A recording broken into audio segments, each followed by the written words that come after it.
Welcome back to our mini-series around strategic partnership in your business, or more commonly understood as really just the ability to truly be the visionary or the leader or the CEO, however you want to put it, and having the right support to ensure that your big dreams actually come to life. So I'm sitting here with our Director of Operations, Mariana. Again, she interviewed me last week as the visionary. So she, as the detail brain, wanted to get into my brain as to how I operate as a visionary.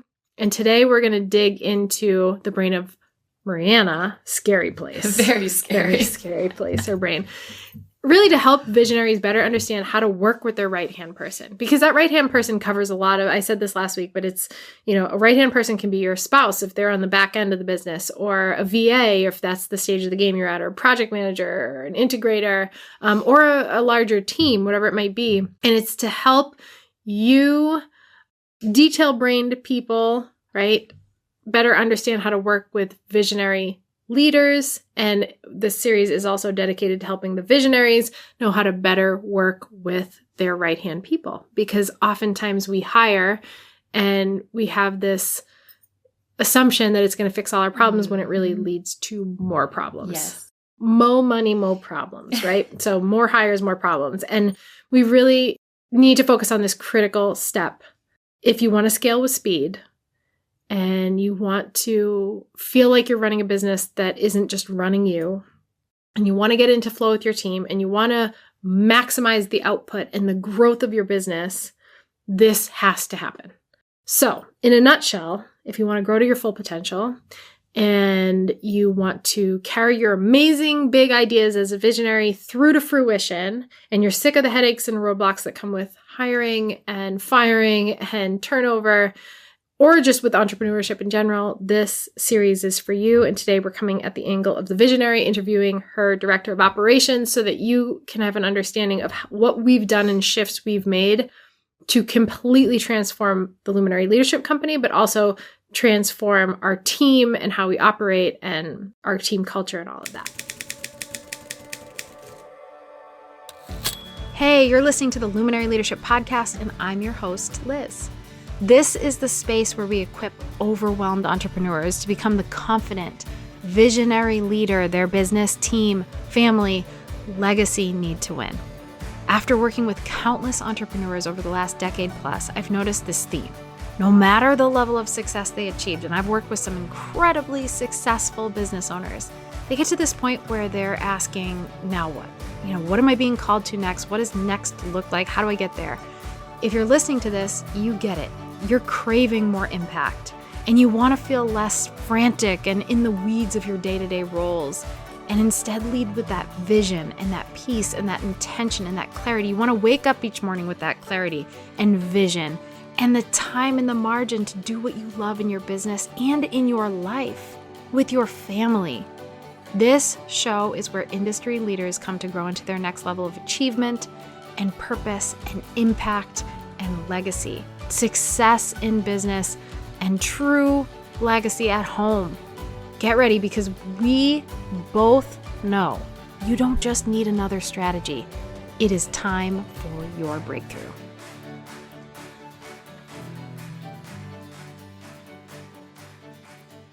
You were with us last week. You caught that I forgot to hit record for 20 minutes into our interview last time. So I started prematurely recording. This time we are recording. This is being recorded.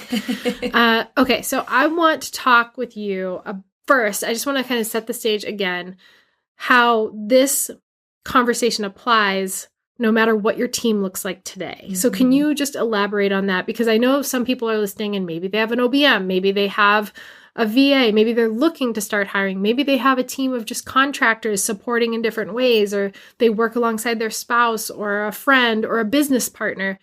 Can you talk first and kind of set the stage as to why this is critical no matter what your team looks like? Yeah.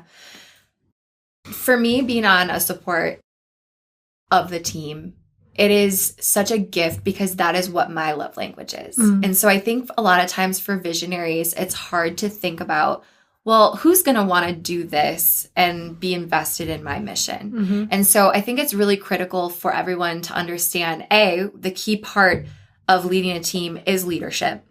But B is helping them understand that it's such a gift that they, as a supporting member of your team, I get to support you in building this dream. I don't want to be the face. I don't want to be the visionary, right?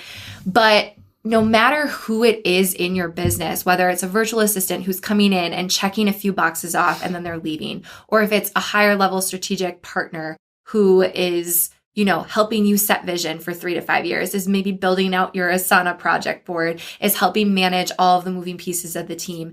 Everyone has to feel invested, that you're invested in them. Mm-hmm. And so I think that's why it's really critical to understand that in order to properly build a team, in order to properly lead a team, you as a visionary first have to come from a place of leading them and helping them build. And that's one thing that, I've started in my career as a virtual assistant. I've had a lot of people I've worked for, some better than others when it came to leading versus managing. And I would say, being here in this capacity in the Barn Studio, I've really learned the power of when I have a visionary who believes in me, and a visionary who's going to allow me to own my lane, and a visionary who wants to hold me accountable and build me up, that I have been able to step into a potential that I didn't even know existed. And as a support staff, I don't know how else to really say that, but someone who's supporting a business, that is one of the most empowering things I've ever experienced in my own life. And so this is crucial. It's not just like you hire and you make a hire and then that person leaves. Like, you want to be able to build this team up, whether it's a VA, whether it's you have 5 people, 10 people, a half a person every now and then, right? Like, you have to be able to be willing to allow them to really step into unlocking their potential. Yeah, I could not agree more. And it's been such a fun process to watch you step into that in a bigger way. And I think that's a key piece as a visionary, is realizing that's part of your job, is leading your people and really understanding how to connect better so that it turns into what you want it to turn into. This isn't just like a foofy conversation about like how to make people feel good. Right. This is like, you want to make more money. You want your business to scale and grow. You want more freaking freedom. You want to get off the hamster wheel finally. Like, this is the process. And I think we came to this conclusion over the last year plus of realizing how many people are struggling with this. Yes. They have team members and it's a frustration, or they have team members and they have no idea what to do with them or lead them, or they don't have systems and processes in place to support them fully and get the most out of that relationship. So we've spent the last year really like stripping out and cultivating, like, wait a minute, everyone keeps asking us what we're doing. We're going to put it in a home where people can kind of just onboard, create, cultivate as a luminary leadership team and understand our process. So speaking to that, when you think about either seeing visionaries go it alone, or what I consider way worse, going it with team that you haven't developed a strategic partnership with, it's just a partnership. When you don't have the systems, or an energized team that's excited and invested in the vision, or the plan forward, what goes wrong? Turnover. Yeah. A lot of turnover. Man, have I seen turnover. And that's probably one of the biggest things. And a lot of times the visionary is going to say, well, just wasn't the right person. They didn't have the work ethic. They had burnout. And in reality, it all points back to, what boat were they in? Were you in the same one? Were you rowing in the same direction? Yeah. So I would say that's the biggest thing I see, is like, what goes wrong is your turnover. You see a lot of people not really truly invested in it. They might show up and check off their boxes and leave, and they're not actually helping you think outside the box, right? I think a lot of times in entrepreneurship, we get stuck in productivity. We have this high off of like, checked all my things off my list today, but then you can look back on it and say, but did it move the needle forward? Were those strategic boxes that you checked off? And if you just have a team that's just showing up, or you're going at it alone and you're kind of unsure of like, what is the next strategic move to make? That's where it gets a little bit tricky of, if my team's not going to help me get there, it's going to take a lot longer to do it myself. So I see when you don't have everybody rowing in the same direction, you don't have that culture built, you don't have that leadership, you don't have the right systems and onboarding, you aren't investing into that person, they aren't going to be invested back in you. And I know you touched on that last week as well, but that is really honestly the biggest thing. Now, can you do things alone? Absolutely. But are you in your sweet spot to really move the needle where only you can move it? No. If you're the one that's doing maybe the scheduling emails or scheduling your YouTube videos or, doing those things that you as the visionary shouldn't be doing, you're now being taken away out of the things that you could be doing, like leadership in your team. Mm-hmm. So I just think it's so powerful to be able to understand if you do have a team, for those of you listening that have a team, is understanding who is on your team. What are their gifts? And if you don't know that, that's your first step as a leadership role, is like, I need to get to know my team a little bit better. Yep. And that could be through one thing that we've done that has been so powerful is using Katie, our incredible personality queen. I don't know if that's what the title she wants to go by, but she has helped me as a supporting role understand how my personality can help move the needle forward and where I can sit in my zone of genius, and that I do have creativity inside of me, that I can step outside of the box of just managing projects, but that instead I can actually come to the table or Vox or Liz at 10 o'clock at night while we're nursing babies to say, Liz, this is an idea I had. What do you think about it? And having the space to be able to come to the table with these ideas instead of feeling like I just have to show up to do my job and get out and that's it.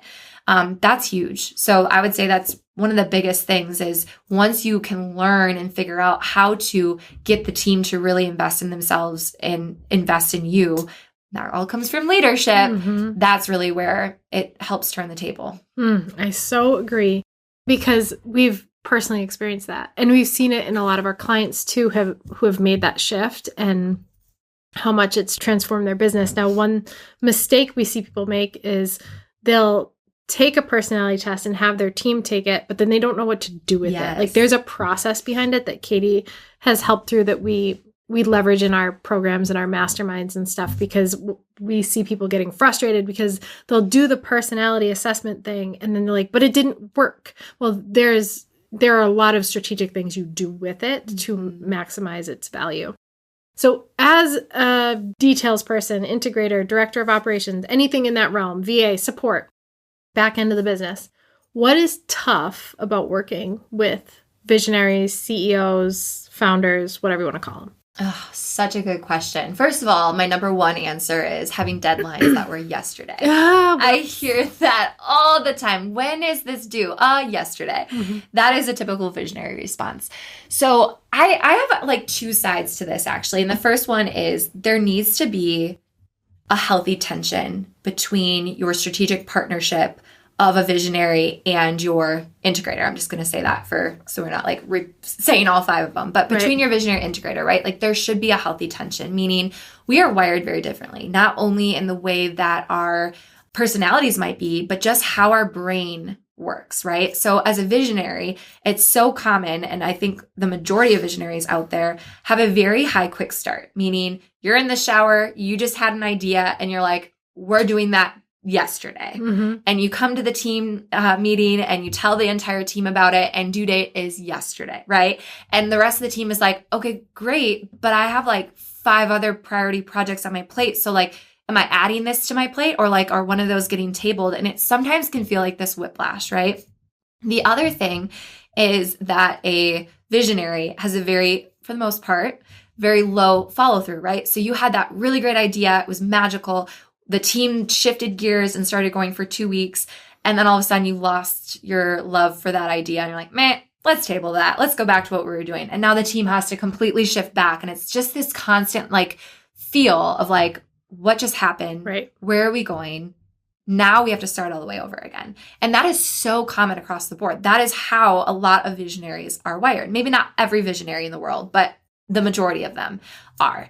A lot of your right hand is going to be the opposite, right? So they're going to have a very low quick start, but a super high follow through. If Liz comes to me and proves to me that this is a great idea to do, I will execute the SHIT out of that. Mm-hmm. Like it will get completed. It will get executed. But what probably annoys Liz is I might be like, okay, that's a great idea, but like, can we unpack that a little bit more? What is the vision?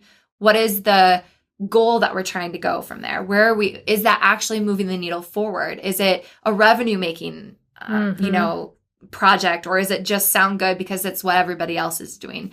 And so I might come to the table with a few of those, and I might feel like that I'm pushing back and I'm saying, that's a great idea, but like, no.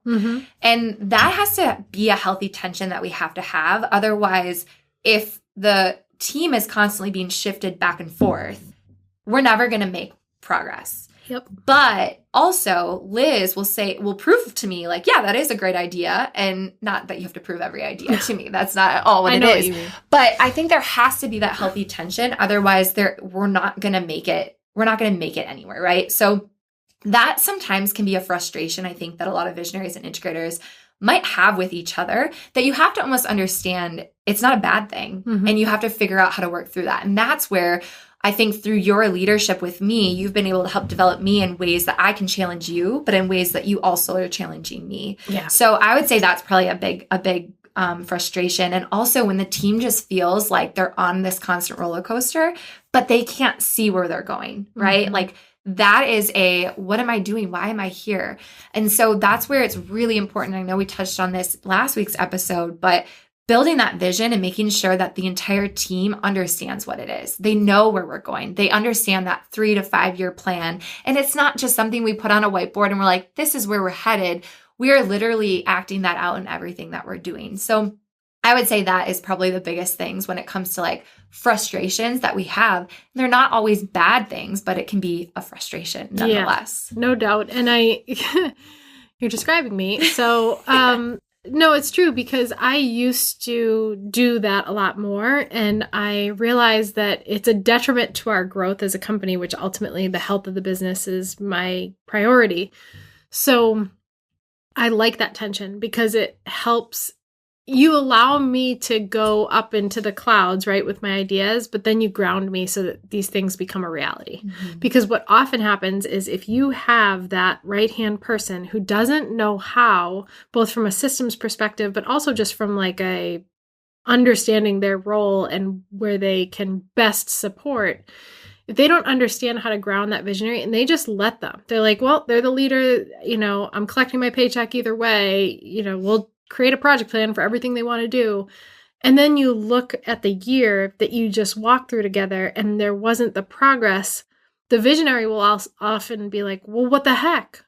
Why were our numbers down? Or why didn't we make more this year? And the integrator, or again, just using that term so we don't have to name every term, the integrator, if they understood the proper systems and processes and just understanding how to work well with a visionary, should have been able to say, before that catastrophic reality of being a year in and not seeing the progress you want, hey, these are the projects that are going to move us forward. How can we talk through these in a way that helps the visionary see, like, this is what will happen if we go down this path, and having that foresight.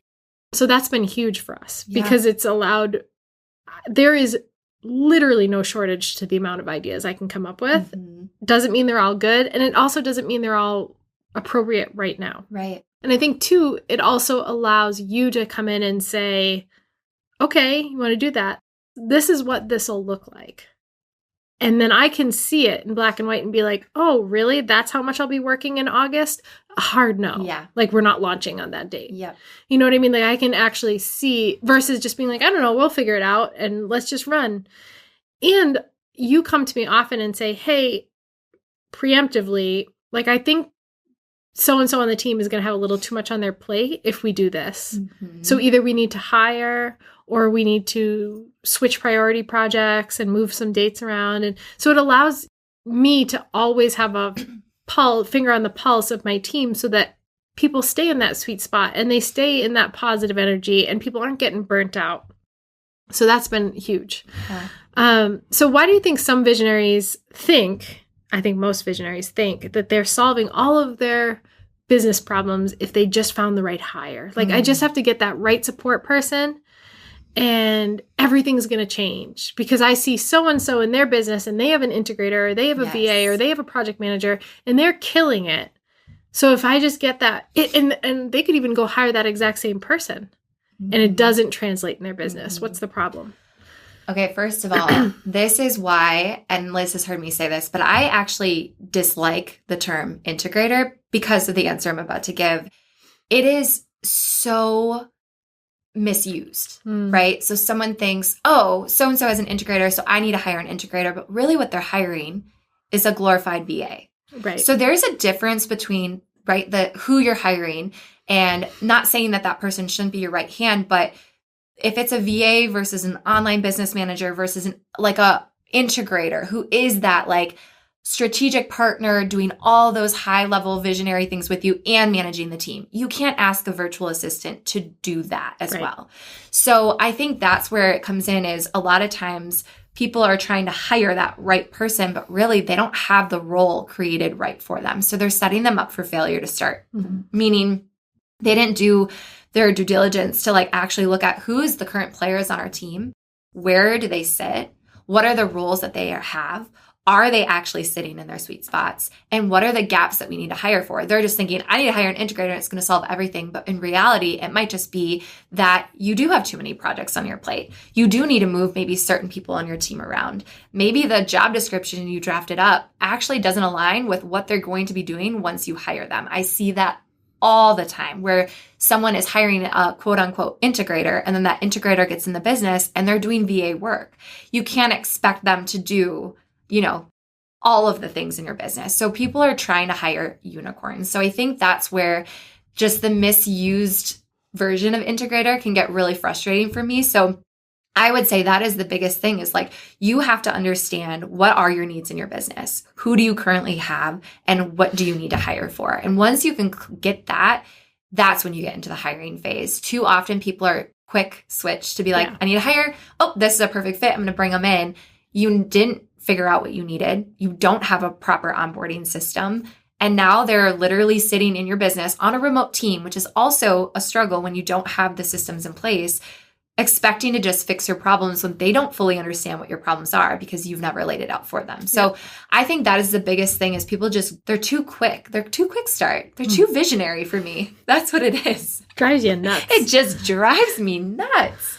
But yeah, that would definitely be the biggest thing. Okay, my brain's going to people who are thinking of like the how. So can you talk about, these are a few things that we're doing in kind of our transformation of our incubator mastermind into our visionary right-hand mastermind, that we will be pulling from our business that has worked incredibly well for us and infusing into theirs. So can you talk about some of those things that will be showing up in that program and in our big separate resource hub that they're going to have access to and other people will have access to, of things like the roles chart and hiring templates and onboarding systems and just team culture and leadership conversations, just like an overview, high level of those kind of things and why they're so transformative for people's businesses. Goodness. The roles chart is probably one of the most transformative. And I'm not talking about like an org chart where this person reports to this person and then this person does this. I'm talking, you are literally word vomiting out every single task that needs to happen for your business to continue to grow.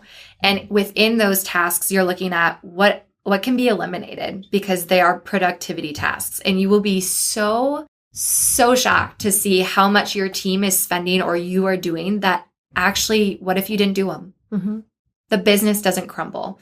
Your revenue doesn't change.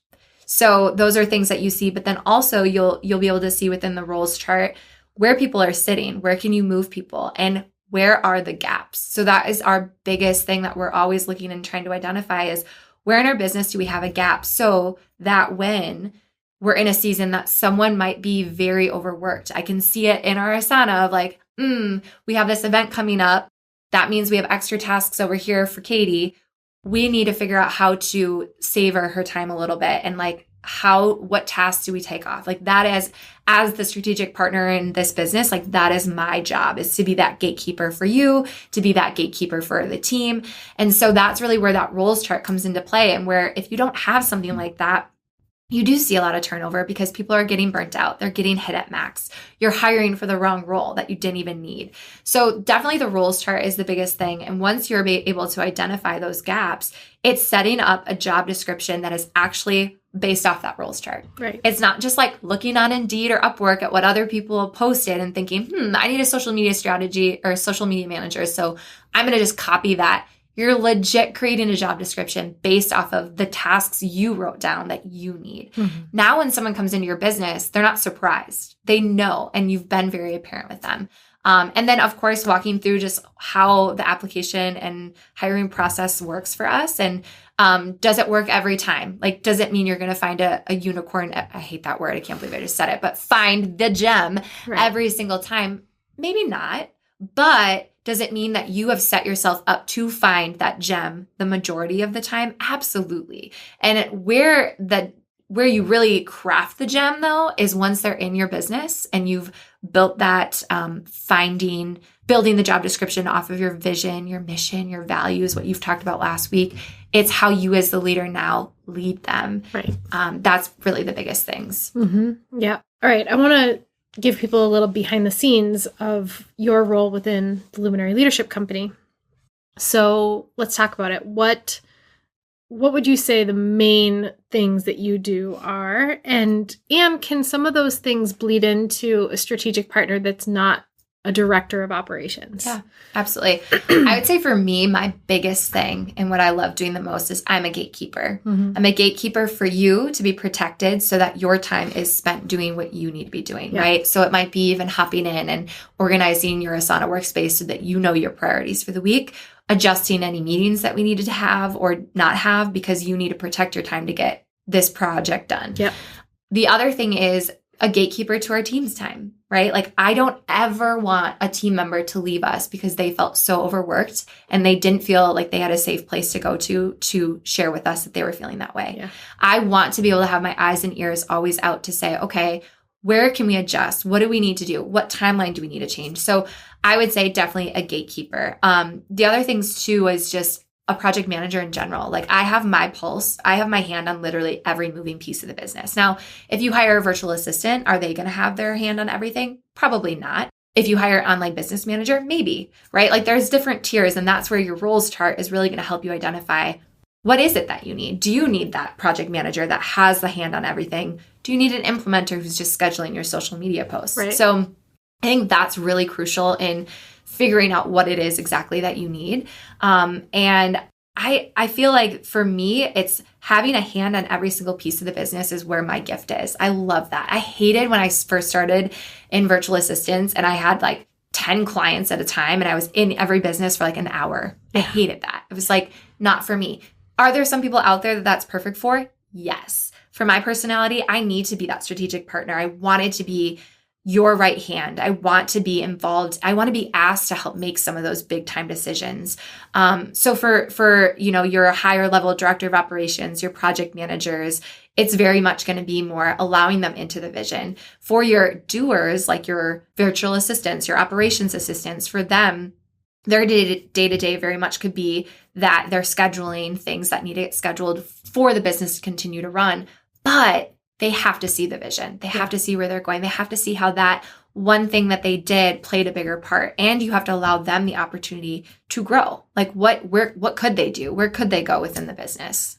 Can you talk a little bit about why this is such a game-changing process for visionaries? And again, using that term loosely, you might not consider yourself a visionary as much as a CEO or an entrepreneur or whatever, the creator.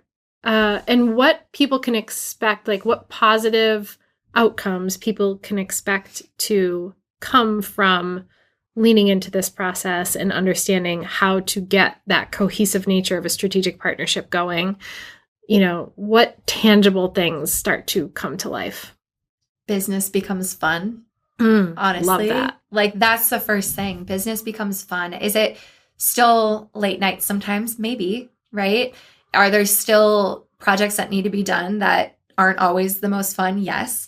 But when you have been able to bring in a team and have the strategic partnership where you're able to optimize your time, meaning you're able to say, this is our goal. This is where we want to get to.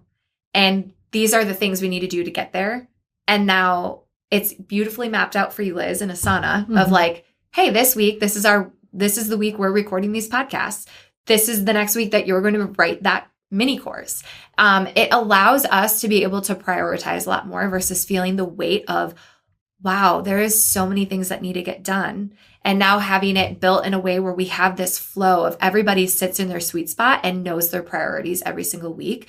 It's like Monday morning, let's go. Like, let's do this thing. Or Saturday night, it's like, oh, I just had this idea that I need to bring to Liz and Michael, right? So I think by having this strategic partnership in place, by having the leadership built in, by having this culture just all consuming, it allows your team to be so invested in very focused on where they're going, which is where the needle mover happens. Yeah, that's the key word, focus, because that's where profit increases. That's where, like you said, joy and fun in the business increases. That's where just that shift in energy and also underlying, built on a foundation of strong systems, all bets are off. It's like if you've been beating your head against the wall and things aren't clicking, or you're at that profit plateaus or anything like that, those breakthroughs come through this stuff. So I can already hear people saying like, okay, well, how? Like, what does that look like?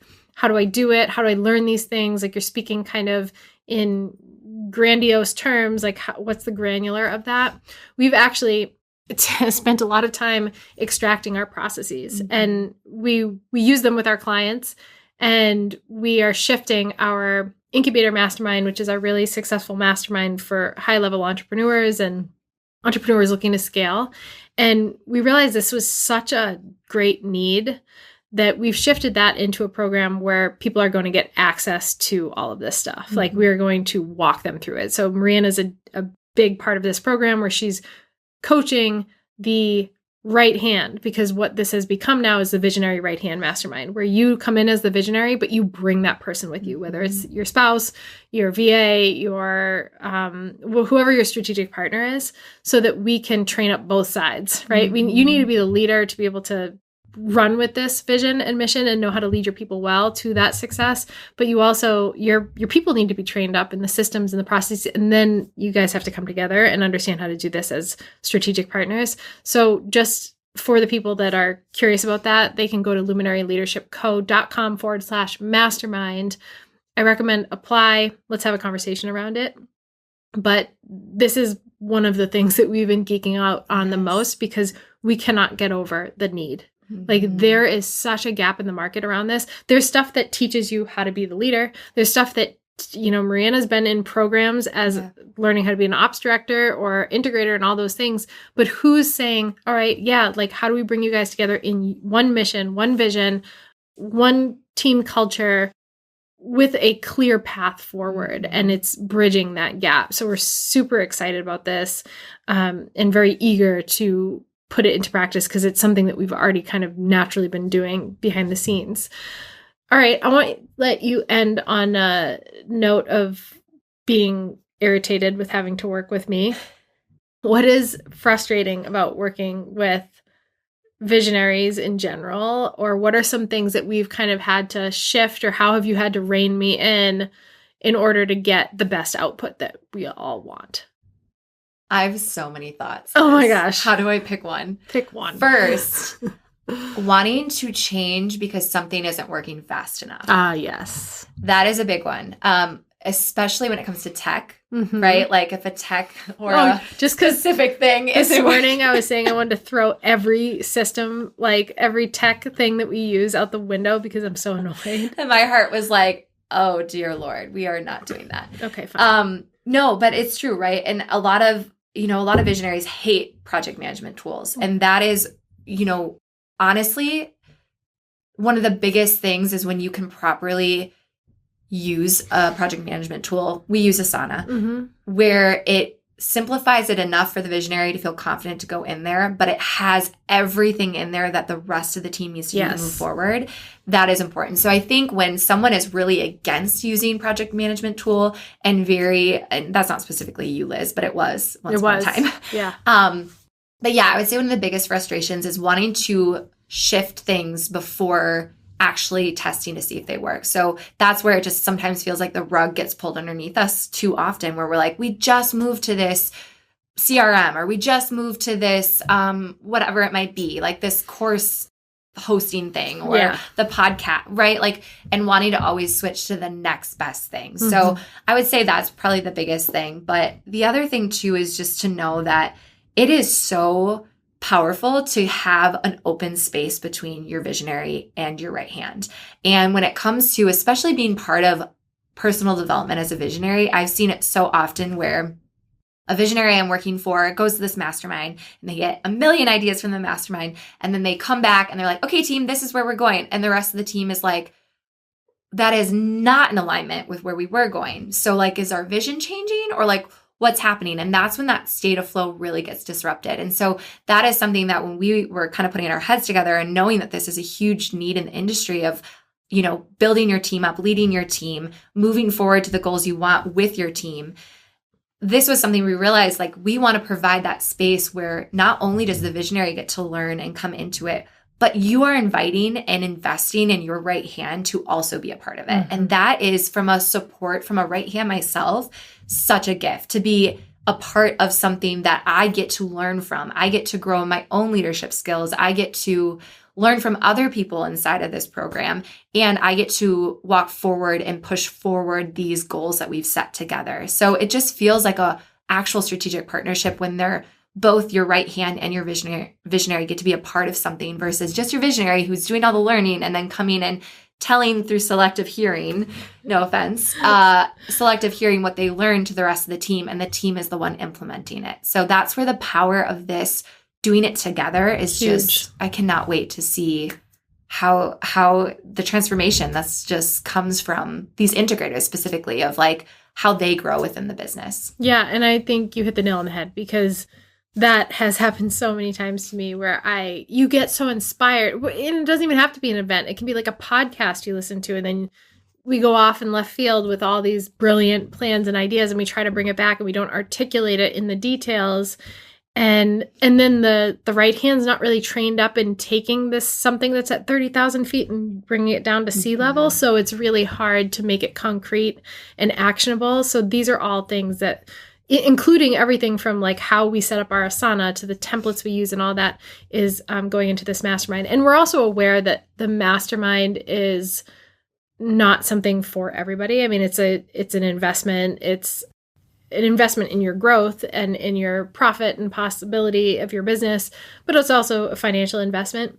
So we're also going to be extracting a lot of these systems, and we have something really cool coming down the pike that we can't share in total detail at the moment. But if you head on over to luminaryleadershipco.com/leader, we're going to have some really cool information for you that you're not going to want to miss out on. So head on over there, and there'll be some details of how you can extract this process if you feel like, you know, the mastermind is also selective, right? We can only take so many people.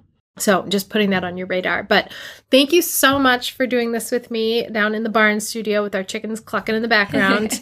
It is so fun doing these kind of sessions together and realizing how far we've come and just all the amazing work we get to do. Like, I know that the reason that we're so lit up about something like the Visionary Right Hand Mastermind or the programs that we bring to life or the content that we put out like this is that we know the impact that it can have on people, because we've also suffered through not having these things in place, and it's been really hard. And when we've overcome something, it's our goal to say, hey, here it is. Like, take it, run with it. We don't want you to suffer any longer. Like, make the change, and it'll change everything. So thank you for both being here, but more so just being in this vision with me. I feel it 100%. I know your heart's in it. There are, like I said, there are weeks where your heart's in it more than mine. Like, you're pulling us through when it's a tough week or something's going on. And that's a really amazing gift as a leader and a visionary, is having a team that's not just there for you in tactics and stuff, but emotionally feeling the process with you when you have a hard week, because you will, or there's a setback or a struggle or something that didn't go the way you thought it might. You've got a team of people who are in that with you and ready to like carry you through it if you can't carry yourself out of it. So that's been probably the greatest gift for me. And I'm eager to see what happens next because So we've got excited. so many big things coming. So many. It's amazing. Yes. All right, guys, stay tuned. We've got more awesome stuff coming. Go to luminaryleadershipco.com/mastermind to apply to that. And it's /leader to be the first to know of what's coming. I hope today's episode gave you what you needed. If it spoke to you, please leave us a review and be sure to subscribe so you don't miss out on the next powerful episode. And I know it's so cliche to ask for a review. It always feels weird asking for one, but you guys, that makes a huge impact on the show. We read every one of them, and it helps us get incredible guests to serve you. Don't be shy. I love connecting with our listeners. You can follow along on Instagram when I'm on there @ElizHartke. And if there's a topic or a question or guest you have for us, reach out, share your thoughts. You can connect at marketing@luminaryleadershipco.com. And we do this for you. So the more you tell us, the more we can serve you. Thanks for spending some time with me. I really do appreciate you. Tune in next week to keep building your legacy and becoming the confident visionary leader you are meant to be.